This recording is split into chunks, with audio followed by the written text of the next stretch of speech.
Hey, everybody, welcome to Hollywood Live. I'm Tanya Hart. We got a great show for you once again today. My guest is a Grammy nominated recording artist, composer, band leader, and boy, is she keeping the tradition of women in jazz alive. Say hi to Tia Fuller. How are you? Good. How are you doing, Tanya? Hi, I'm everyone. doing great. First of all, I have to go back and say congratulations for that Grammy nomination. I know it was 2019, but you're only the second woman in that category to even be nominated. Uh, Yes, First, obviously, was my longtime friend Terry Lynn Carrington. So I had to say congratulations. And it was for a project that you did with her, I that's understand. right. Yeah, she was the producer of my last project, Diamond Cut, that released in 2019. And I mean, of course, she's Terry Lynn, so she's extraordinary. But she was that was my first time working with her officially as a producer. But of course, I've been touring with her for a while, and she's been assisting me along the way. So she's definitely one of my main mentors out here. Wow, good for you. And of course, you're also a professor, full-time professor there at Berklee College of Music. So, and that's no joke for all of those in the music world and not in the music world. Y'all need to know that is no joke, okay? That's right. Now, Berkeley is one of the hardest schools to even get into, and once you get in there, you got to stay. So, That's yeah. right. That's right. I mean, Terry was at the impetus of that too. Just when I first interviewed for the position, I was doing some master classes, and then that's when I actually met her. We played at a clinic, and then so really, it's really an extraordinary institution, and the students that come through there are really extremely talented. And Yes. I'm really thankful to be there because I feel like I'm able to tap into my purpose as far as giving back to the community.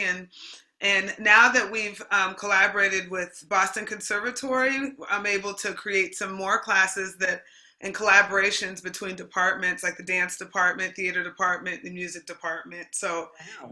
it's been really extraordinary being there. Oh, wow. Good for you. Well, I want to talk more about what you're doing with students, but first, so you were recently on the Pixar movie, Soul. Angela Bassett, of course, was the that you did the voice for and did, I believe, the music for and the saxophonist, Yeah. correct? Yes. Tell me a little bit about that. Yes, I was the musician, saxophonist playing behind um, Dorothea Williams, who is her character, animated character, is a saxophonist out of New York. And when they called me to see if I was able, they were like, well, we were wondering if you could play this part. And it's basically reflective of a very strong woman that, all of these musicians want to play with. She has her own band in New York. And so from that, I got a chance to work with the musical director, who is Joe Gardner. He's the animated pianist, but it's John Baptiste was the pianist. Linda O, great bass player, she was there. Marcus Gilmore was playing drums, and then also the legendary Roy Haynes was playing drums. And it was just really extraordinary to see how they pieced the animation together and how attention to detail that they paid with just as far as the nuances of the characters, making sure that the fingers that we actually played, the fingerings and the chords that we played on each instrument was reflected in the animation in the cartoon. They had video cameras up on all of our bodies so that it could really capture all of our nuances. So Wow. really extraordinary. Yeah, sounds like it. And it came out pretty good too. Yeah, it's great. And for me, I think it's even more transformational because we're trying to reconstruct, I don't want to say deconstruct, but really reconstruct the image of jazz. And because jazz had such a patriarchal tone Yes. throughout history, women have always been present, and especially Black women. We've always been there, not only just upholding the men in jazz, but we were on the forefronts of many of their careers, really encouraging them. So it's nice to have a Pixar movie out there where little girls and little boys can look Mm. up and say, oh, that's a saxophone, for one. And then two, little girls can play this as well. And it's not as taboo as it once was. I was going to say, because there was a time when there were like no women saxophonists. Now there are quite a few, there have been for several years now. Yeah. But what about that instrument that was so male driven for so long? Um, you know what's interesting? I think it was how his story has been portrayed. And then the archetype of a jazz musician is always a man. We think about album covers, and we think about maybe movies, but I think it's just how it's always been portrayed, and because we've been living in such a patriarchal world, and it is predominantly men, but I just don't feel that there were enough platforms historically to really position the women that were there and really have served as, the building blocks of this music. There weren't as many platforms to give them that level of visibility. So now I think we're doing a better job with that, and on a cultural level, on a social level, and I'm excited to see the trajectory continue to grow. Absolutely. Well, I've seen you play on. Unfortunately, I've not seen you in person just yet, but Oh, as soon as this is over, I'm sure I will. But I've seen your concerts, and girl, you bring it. I ain't oh, lying. thank Okay. you. Thank you. You are no joke. So good for you. Thank you. Um, and besides yourself, what other female saxophonists do you listen to? Oh, yeah. Well, since we're talking about history, Viola Vi Burnside is one. She was one of the main saxophonists with the International Sweethearts of Rhythm in the 1940s. And she played in likes of Coleman Hawkins. And then Vi Red is another. She's an alto saxophonist, and she actually toured with Count Basie Orchestra in London in like the late 40s as well, early 50s. And then more recent saxophonists, there's a young saxophonist, her name is Melissa Aldana. She's a tenor saxophonist, and she was actually one of the first winners of the Thelonious Monk competition for saxophone a couple of years ago, and she was the first young lady to ever win. So we're out there. Tineke Postme, I think she's from Denmark. She's a great player, and I was on tour with her, with Terry Lynn, about 5 or 6 years ago.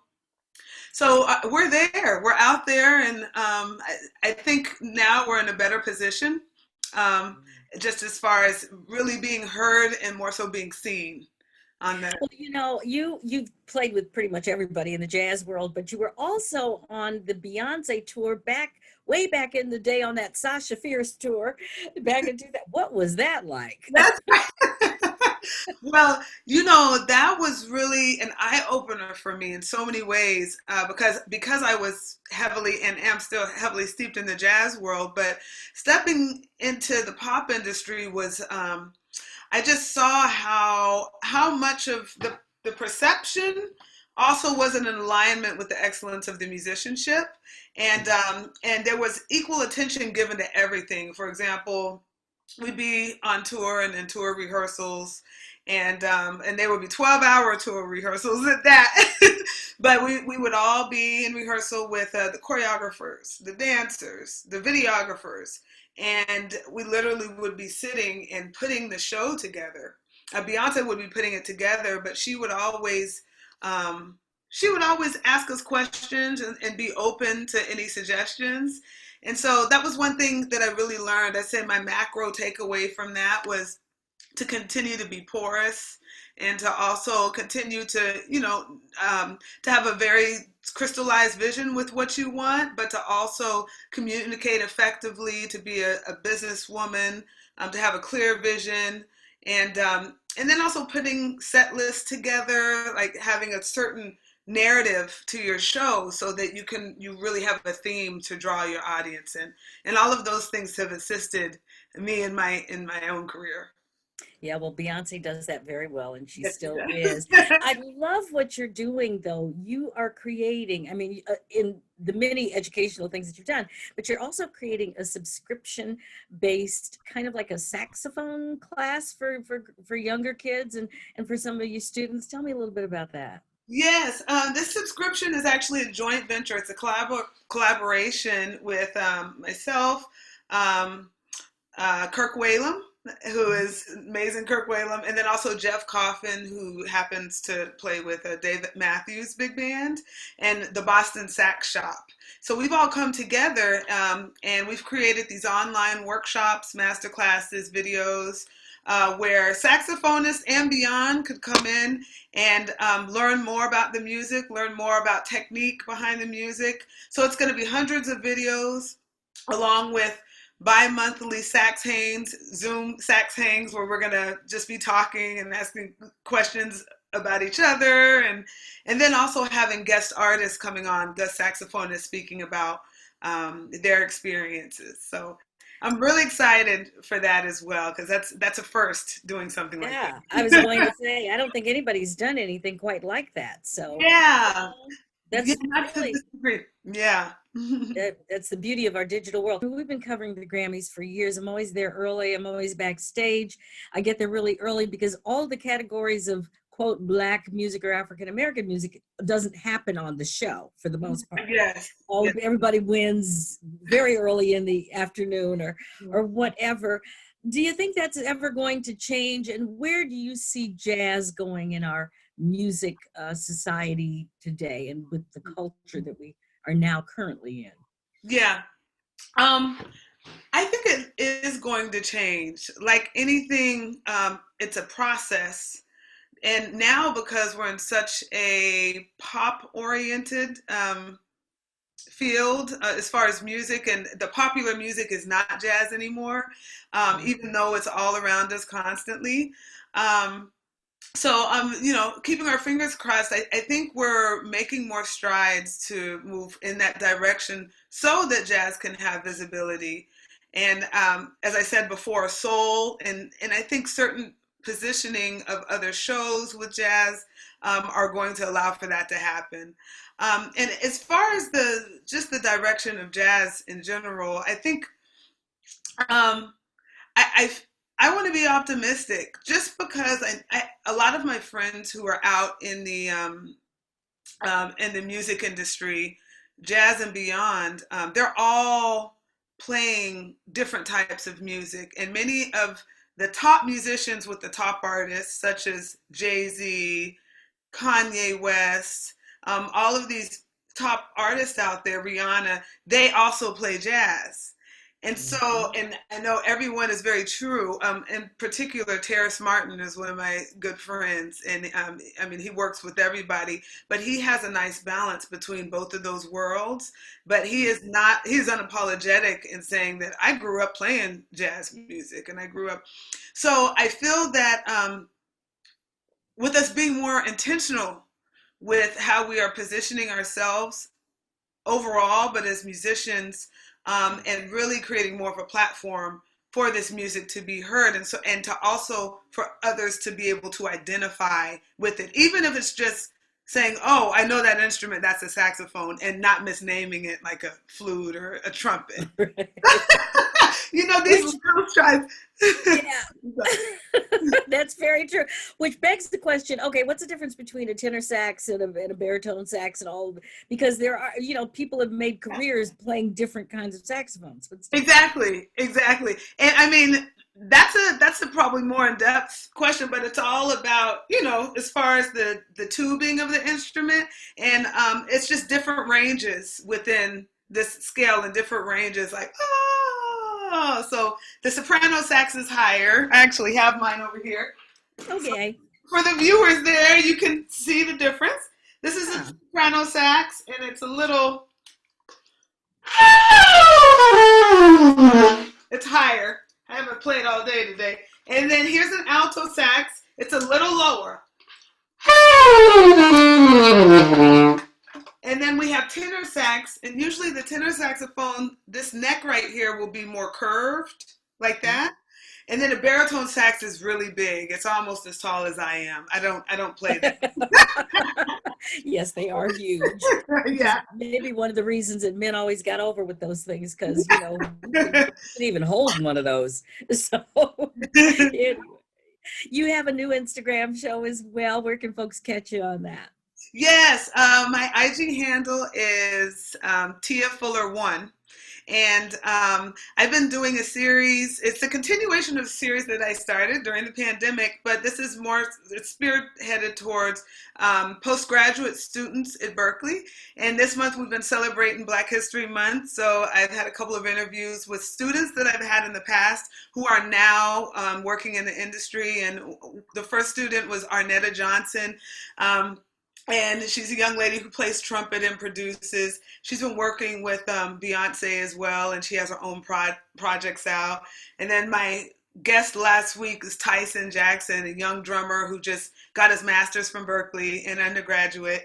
And we actually just did an in-home recording here with my quartet, and so he's been playing in my quartet and playing with Dee Dee Bridgewater and Joey Alexander. So it's really a platform to discuss with students who are out there in industry, and hopefully they can provide some guiding light to students who are currently at Berklee, and having very honest conversations about if they felt prepared or not, who were some of the teachers that they aligned themselves with to really assist them on their journey. So that's been really a great conversation. Oh, it sounds like, well, Tia, you're a great person and such a talent you are. Oh, Cannot wait to hear you in person. Just in closing, what would you like to say to some young guy or girl out there who's thinking about trying to be a musician, but they don't really know how to get started? Well, I would say start from your big picture, meaning that to me, it's important to really have, going back to the crystallized vision, have a big picture as to what it is that you want to do, and then narrow it all the way back to what can you do on a daily basis. Even if it's just small little incremental steps daily to get to your macro result, that's all it takes is some time, some patience, diligence, a little bit of tenacity, Right. prayer, all of that. Oh, yeah. But to know that your incremental steps are truly going to yield your exponential growth and your exponential results. So whatever you want your big picture to look like, make sure you're doing that on a very small level day to day and continuing to stay focused on your vision. Tia Fuller, will you come back again and talk to us when you yes, next one? Yes, I appreciate it. Thank you so much, and thank you everybody for tuning into Hollywood Live. We always bring it the best we can, and I'm sure you enjoy all of this. Everybody have a great day. Thank you.